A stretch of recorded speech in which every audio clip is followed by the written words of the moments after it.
Bonjour et bienvenue dans e-learning physique.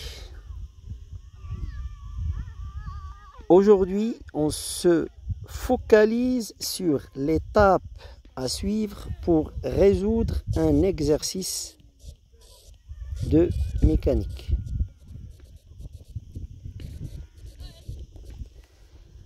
Alors, la résolution est baptisée sur 4 étapes.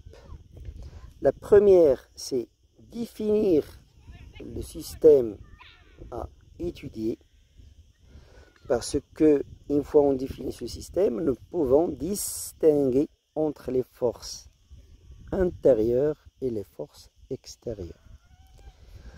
En deuxième point, préciser est-ce que le référentiel choisi, le référentiel d'étude, est-ce qu'il est galiléen ou non? Parce que pour un référentiel qui n'est pas galiléen, il faut tenir compte d'autres types de forces qui sont en fait des forces fictives. Troisième point, c'est faire le bilan des forces ou des actions appliquées.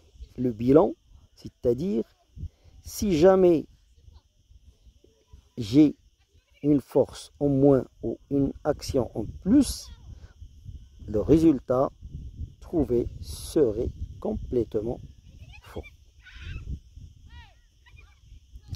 La dernière étape, c'est choisir une méthode de résolution adaptée à l'exercice.